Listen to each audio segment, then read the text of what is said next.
A'udzubillahiminasyaitonirrajim.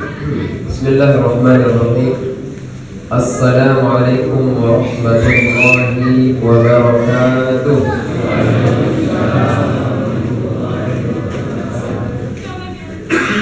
Alhamdulillah rabbil alamin. Alhamdulillah wa syukrulillah. Salatan wa salaman ala rasulillah Muhammad bin Abdullah wa ala alihi wa ashabihi wa man wala wa la hawla wa la quwwata illa billah. Hadirin wal hadirat jemaah sekalian, jemaah salat Isya, jemaah salat tarawih yang semoga senantiasa dirahmati oleh Allah Subhanahu wa taala. Amin ya rabbal alamin. Alhamdulillah kita sampai pada malam yang ke-11 ya. Alhamdulillah. Sampai dengan hari ini alhamdulillah puasa kita lancar. Alhamdulillah qiyam Ramadan kita juga lancar. Alhamdulillah kita bisa mengisi Ramadan kita tahun ini dengan insyaallah begitu banyak variasi amal soleh, mulai dari yang berjamaah sampai dengan yang fardiyah. Saya kira baik itu tilawah mandiri, kemudian tadarus dan sebagainya. Hadirin berbahagia, sebentar saja, sedikit saja sambil menunggu kita mau mikir. Saya kira sudah banyak tausiah dan tazkirah disampaikan kepada kita semuanya dari asatidz kita dan imam-imam kita. Suatu waktu ada seorang laki-laki yang datang kepada Hasan al-Basri. Hasan al-Basri seorang tabi'in besar, ulama besar. Beliau pernah waktu balitanya, kecilnya, digendong oleh ibunda kita, istri Nabi Muhammad SAW, yaitu Hafsah, dan didoakan juga oleh Sayyidina Umar ibn Khattab ketika balita-balita Nabi lucu-lucunya seperti itu. Kemudian beliau tabi'in besar ulama besar pada zamannya. Datanglah seseorang kepada beliau. Kemudian orang ini, seorang laki-laki ini bilang kepada beliau, "Ya Syekh, ya Imam, aku ini telah banyak melakukan kemaksiatan. Begitu banyak maksiat yang pernah aku lakukan. Tak terhitung jumlah maksiat, macam maksiat yang pernah aku lakukan," kata laki-laki ini. Terus, kenapa Allah tidak menghukumku? Katanya Allah pasti akan menghukum, akan mengikop, akan menyiksa. Artinya ada konsekuensi dari setiap kemaksiatan yang kita lakukan. Sampai hari ini begitu banyak maksiat yang saya lakukan, yang aku lakukan, tapi tidak ada hukuman Allah kepadaku, kata laki-laki ini.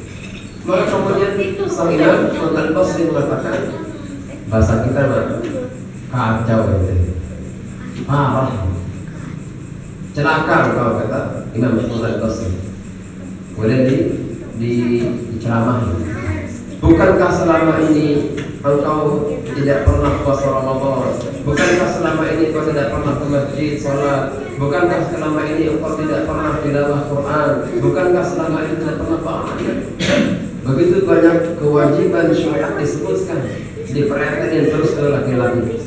Kemudian engkau tidak melakukan begitu banyak ketaatan, tapi hatimu masih adem ayem aja, sepertinya nggak ada apa-apa. Iya, betul kata laki-laki. Itulah hukuman Allah yang berat. Itulah hukuman Allah yang berat.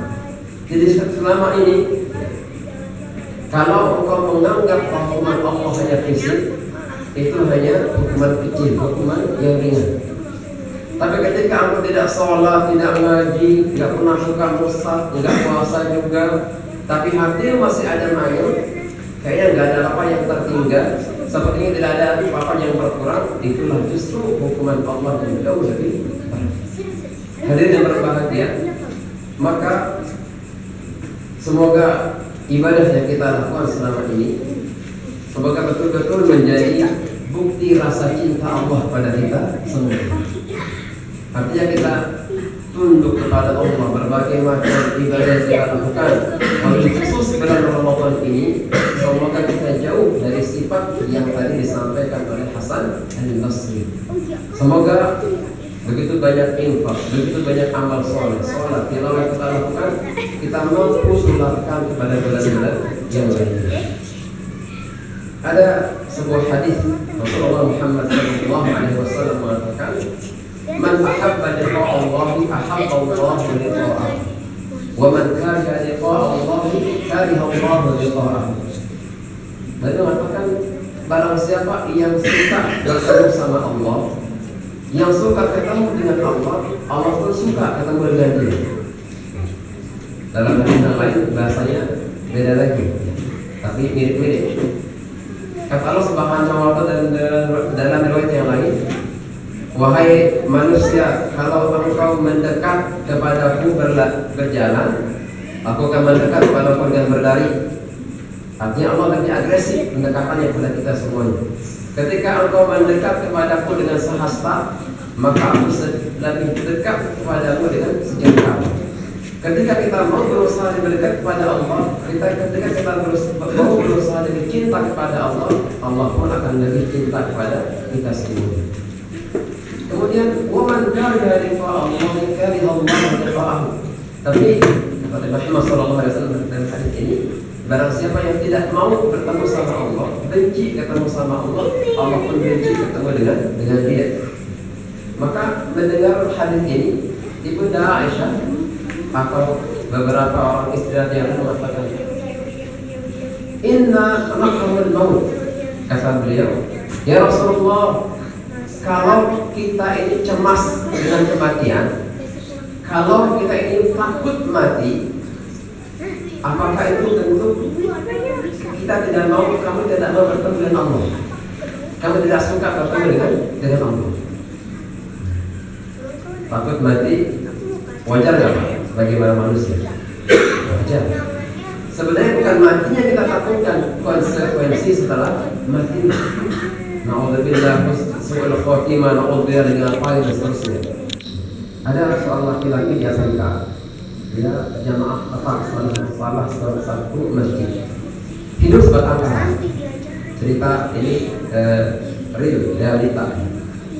Dia pindah ke zaman yang lainnya, berkeluar, dia pindah ke zaman yang lainnya. Dan yang paling ditakuti dalam hidupnya adalah dia meninggal, nggak ada orang pun yang tahu, nggak ada satu orang pun yang dia tahu, karena dia sebatang kara, itu sendirian. Dia bilang ke jamaah yang lainnya, "Nanti kalau saya 2 kali alfa sholat di masjid, 2 kali nggak datang ke masjid, berarti sudah meninggal. Segera datangi rumah saya, cari saya, kuburkan." Apa yang terjadi? Masya Allah, takut mati tidak ketahuan orang lain, Allah takdirkan saking jujurnya hatinya, Allah takdirkan meninggal wafat dalam keadaan sholat. Begitu banyak jamaah yang menyaksikan. Hadirin yang berbahagia, jadi wajar takut mati itu, tapi yang kita khawatirkan adalah apa konsekuensi setelah mati kita. Maka ini juga yang dikhawatirkan oleh Bunda Aisyah. "Ya Rasulullah, kami takut mati, khawatir mati. Apakah itu juga berarti kita takut, artinya tidak suka ketemu sama Allah?" Dan dia mengatakan, "Oh, bukan begitu, bukan begitu yang dimaksudkan." Maksudnya adalah dalam bahasa cukup panjang, kita singkatkan. Rasulullah menyampaikan maksudnya takut itu, maksudnya cinta dan benci itu adalah ketika seorang mukmin wafat, dia mukmin yang baik dan mukmin yang saleh, maka semua balasan dari kesalehannya selama ini, dari ibadahnya selama ini diperlihatkan oleh Allah Subhanahu wa Ta'ala ketika sakaratul mautnya. Ditampakkan surganya, ditampakkan istananya, ditampakkan singgasananya di surga. Maka ketika detik itu dia langsung kangen bertemu sama Allah. Ya Allah, segerakan cabut nyawaku ya Allah. Bahkan dalam kata para ulama dalam syarah hadis ini, ya Allah segerakan cabut nyawaku, segera cabut. Muncul rasa cinta kepada Allah, maka Allah pun cinta kepada dia. Sebaliknya, ketika seorang yang ahli maksiat, kafir meninggal dunia, maka diperlihatkan segala balasan yang nanti akan diterima. Maka seketika itu dia benci ketemu sama Allah karena takut akan apa yang tadi dilihatnya dalam sakaratul maut. Maka Allah pun benci kepada orang ini. Hadirin yang berbahagia, intinya adalah semoga amalan Ramadan kita ya, pada hari-hari ini, pada bulan ini mampu kita tularkan bulan-bulan yang lainnya, dan semoga kita menjadi pribadi-pribadi yang saleh insyaallah. Hada Allah yang menjawab. Barakallahu fikum. Subhanakallahumma wa bihamdika asyhadu an la ilaha illa anta astaghfiruka wa atubu ilaik. Wa lakum assalamu alaikum warahmatullahi wabarakatuh. Waalaikumsalam.